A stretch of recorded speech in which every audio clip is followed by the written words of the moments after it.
युद्ध के बीच में अमेरिकी राष्ट्रपति डोनाल्ड ट्रंप ने ईरान को फिर वार्निंग दी है और कहा है कि अब उसके पास बातचीत का यह आखिरी मौका है। वहीं तेहरान की ओर से इस पर बेहद अकड़ भरा जवाब आया है कि वो वॉशिंगटन से किसी भी तरह की बातचीत नहीं करेगा। फिलहाल ओमान और ईरान की वार्ता स्ट्रेट ऑफ हॉर्मुज को लेकर चल रही है और हालात हर पल तनावपूर्ण होते जा रहे हैं।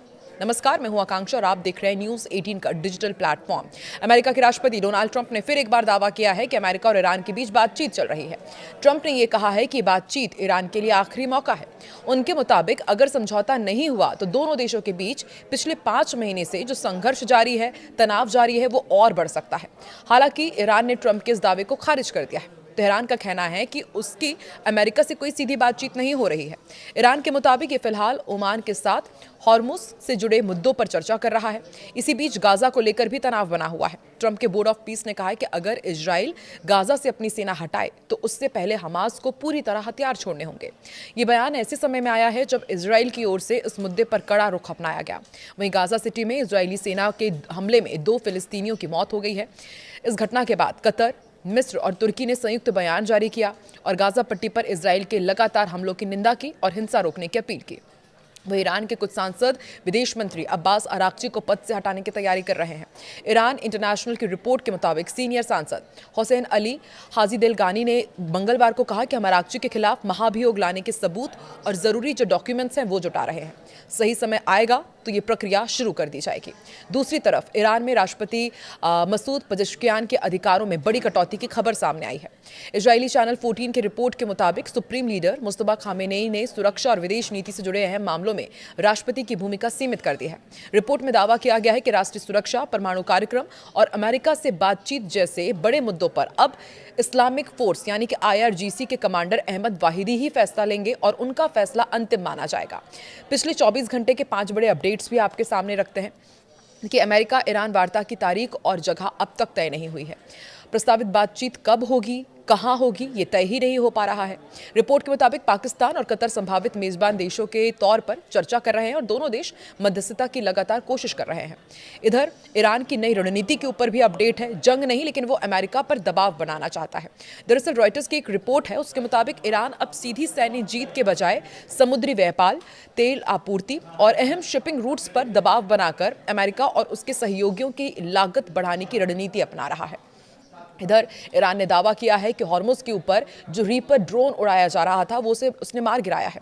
RGC ने दावा किया कि हॉर्मुज के ऊपर उड़ रहे MQ-9 रीपर ड्रोन को एयर डिफेंस सिस्टम से मार गिराया है। हालांकि ये नहीं बताया कि ड्रोन किस देश का था। इधर अमेरिका ईरान पर दबाव बढ़ाने के लिए नए विकल्प तलाश रहा है। CNN की रिपोर्ट के मुताबिक अमेरिकी सेंट्रल कमांड यानी कि सेंटकॉम ने अपने सैन्य विशेषज्ञों से ईरान पर दबाव बढ़ाने और उसे सजा देने के लिए नए सुझाव मांगे हैं। अधिकारियों ने इसे असामान्य कदम बताया है। इधर हूती धमकी के बाद 6 सऊदी सुपर टैंकर्स ने रास्ता बदल दिया है।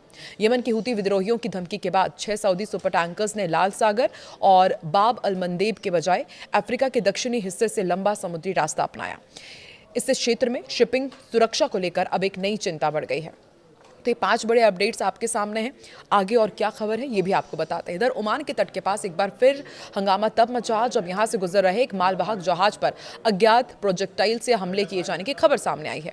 ये जानकारी ब्रिटेन की समुद्री सुरक्षा agency UK maritime trade operations यानी कि UKMTO ने दी है। एजेंसी के मुताबिक जहाज ने VHF चैनल 14 पर संदेश भेजकर बताया कि उस पर हमला हुआ है। उस समय जहाज ओमान से खासाब शहर से लगभग 20 समुद्री मील उत्तर पूर्व में समुद्र में मौजूद था। UKMTO ने बताया कि घटना की जांच शुरू कर दी गई है।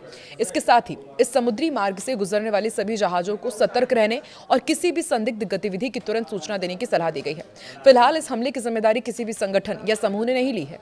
ये घटना ऐसे समय पर हुई है जब स्ट्रेट ऑफ हॉर्मुज के आसपास पहले से ही तनाव बना हुआ है। हाल ही के महीनों में अमेरिका और ईरान के बीच बड़े सैन्य तनाव के कारण इस क्षेत्र में सुरक्षा को लेकर चिंता बढ़ गई है। अमेरिका लगातार ईरान से इस रणनीतिक समुद्री मार्ग पर जहाजों की सुरक्षित आवाजाही सुनिश्चित करने की मांग करता रहा है। वह ईरान का कहना है कि उसके तट के पास समुद्री क्षेत्र में होने वाली गतिविधियों पर उसकी निगरानी और अधिकार होना चाहिए। ईरान अमेरिका युद्ध के दूसरे दौर में करीब 12 दिन की लड़ाई के बाद जो अमेरिकी राष्ट्रपति डोनाल्ड ट्रंप ने शनिवार को ऐलान किया था कि वो ईरान पर अब अपने हमले को रोकने वाले हैं। ईरानी अधिकारियों ने दावा किया है कि उनके और अमेरिका के बीच किसी तरह का समझौता हुआ ही नहीं है। हालांकि अमेरिकी राष्ट्रपति लगातार ये कह रहे हैं कि ईरान अब उनसे समझौता चाहता है, लेकिन तेहरान अमेरिका से किसी तरह की बातचीत से इनकार लगातार करता रहा है। एक बार फिर से ट्रंप ने कहा है कि अब ईरान के पास समझौते का आखिरी मौका है, लेकिन तेहरान की ओर से कोई सकारात्मक जवाब नहीं आया। दूसरी तरफ ओमान के साथ ईरान हॉर्मुज को लेकर बातचीत कर रहा है। ओमान की तरफ से जो प्रस्ताव दिया गया है उस पर ईरानी अधिकारी वार्ता कर रहे हैं और संकेत मिले हैं कि वो इस पर तैयार भी हो रहे हैं, और अगर ऐसा होता है तो ओमान और ईरान की निगरानी में हॉर्मुज से जहाज़ों की आवाजाही शुरू हो जाएगी और इसे अमेरिका के लिए बड़ा झटका माना जा रहा है। इसे लेकर ओमान ने एक ऐसे टैक्स का प्रावधान रखा है जो बाध्य नहीं होगा। हालांकि ईरान खुलकर अभी हॉर्मुज की स्थिति को लेकर कुछ भी नहीं बोल रहा है, लेकिन वार्ता से उसने इनकार नहीं किया है। एक तरफ अमेरिकी राष्ट्रपति डोनाल्ड ट्रंप दुनिया को यह भरोसा दिला रहे हैं कि हॉर्मुज को लेकर समझौता करीब है और ईरान के साथ नई बातचीत सोमवार से शुरू होगी। दूसरी तरफ उसी रणनीतिक समुद्री मार्ग में एक तेल टैंकर के पास धमाके की खबर ने पूरे पश्चिम एशिया में फिर तनाव बढ़ा दिया है। ट्रंप ने रविवार को एयरफोर्स वन के पत्रकारों से बातचीत के दौरान कहा था कि ईरान के खिलाफ जिस सैन्य हमले पर विचार किया जा रहा था वो दूसरे विश्व युद्ध के बाद का सबसे बड़ा हमला होता। उन्होंने ये भी दावा किया था कि युद्ध के बजाय बातचीत का रास्ता उन्होंने चुना क्योंकि इससे हजारों लोगों की जान बच सकती है। ट्रंप ने यह भी कहा कि ईरान और कई पश्चिम एशियाई देशों ने अमेरिका से हमला टालने की अपील की थी। उनके मुताबिक संभावित समझौते में हॉर्मुज को पूरी तरह खोलना और ईरान के परमाणु कार्यक्रम पर समाधान शामिल है। शांति की बात और हॉर्मुज में धमाका। ट्रंप के बयान के कुछ ही समय बाद हॉर्मुज जलडमरू मध्य के प्रवेश द्वार के पास ओमान तट से लगभग 20 समुद्री मील दूर एक तेल टैंकर के पास विस्फोट की घटना सामने आई। ब्रिटेन की United kingdom maritime trade operations ने इसकी पुष्टि की और बताया कि जहाज और चालक दल सुरक्षित है, लेकिन मामले की जांच भी की जा रही है। आसपास गुजर रहे सभी जहाजों को अतिरिक्त सावधानी बरतने की सलाह दी गई है। इसी बीच रिपोर्ट्स में यह भी दावा किया गया है कि ईरान ने इस्लामिक रिवोल्यूशनरी गार्ड कॉर्प्स यानी कि IRGC ने सिरिक क्षेत्र से जहाज रोधी क्रूज मिसाइल दागी है। हालांकि इस दावे की आधिकारिक पुष्टि अभी नहीं हुई है। उधर ईरान के विदेश मंत्री अब्बास अराक्ची ने कहा है कि ओमान के साथ हॉर्मुज के मैनेजमेंट को लेकर बातचीत अंतिम चरण में है। ईरानी विदेश मंत्रालय ने भी संकेत दिए हैं कि दोनों देशों के बीच नए शिपिंग रूट पर सहमति बनने करीब है।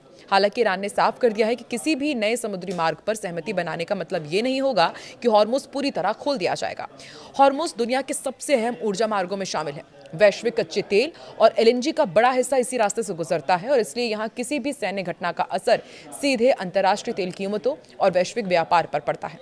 अब ट्रंप जहां कूटनीति के जरिए संकट टालने की बात कर रहे हैं, वहीं हॉर्मुज में ताज़ा सुरक्षा घटनाओं ने यह संकेत दिया है कि जमीन पर हालात अभी भी बेहद नाजुक बने हुए हैं और एक छोटी सी चिंगारी भी पूरे क्षेत्र को फिर बड़े टकराव की ओर धकेल सकती है।